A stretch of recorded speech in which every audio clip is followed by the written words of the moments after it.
ડભોઈ નગરપાલિકા અને action add સંસ્થાના સંયુક્ત ઉપક્રમે ડભોઈ નગરના આંબેડકર ચોક ખાતે રાખી મેળા 2025નું નગરપાલિકાના પ્રમુખ બિરેન શાહ દ્વારા ઉદ્ઘાટન કરવામાં આવ્યું હતું। તારીખ 6/8/2025 થી 8/8/2025 દરમિયાન 3 દિવસ સુધી ચાલનારા આ રાખી મેળામાં ડભોઈ નગરપાલિકાના ગુજરાત શહેરી આજીવિકા મિશન હેઠળ બનાવવામાં આવેલા સ્વસહાય જૂથો તેમજ એક્શન એડ સંસ્થા દ્વારા બનાવેલા સ્વસહાય જૂથો દ્વારા બનાવવામાં આવતી અલગ અલગ વસ્તુઓ રાખડી મીઠાઈ નાસ્તાનું વેચાણ થાય તથા રાખી મેળા થકી સ્વસહાય જૂથોની બહેનો આર્થિક રીતે પગભર થાય અને વ્યાવસાયિક પ્રવૃત્તિ સાથે જોડાયેલા છે। તેઓને આ માધ્યમ થકી બજાર મળી રહે અને તેઓનો ઉત્સાહ અને મનોબળ વધે એ માટે આ મેળાનું ભવ્ય આયોજન કરવામાં આવ્યું હતું।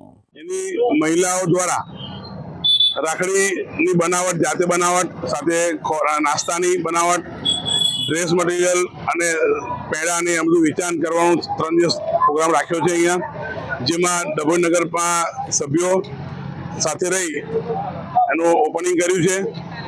નગરની જનતાને જણાવવાનું કે રક્ષાબંધનનો તહેવાર આવી રહ્યો છે તો સખી મંડળની બહેનો જો આટલું મસ્ત આયોજન કરે છે, નગરપાલિકા એમાં સહકાર કરે છે તો આપણે પણ આ સખી મંડળોને સહકાર પ્રોત્સાહિત કરી એમને વધુમાં વધુ એમનું વેચાણ થાય એની તકેદારી રાખી એમને પ્રોત્સાહિત કરવા વિનંતી છે।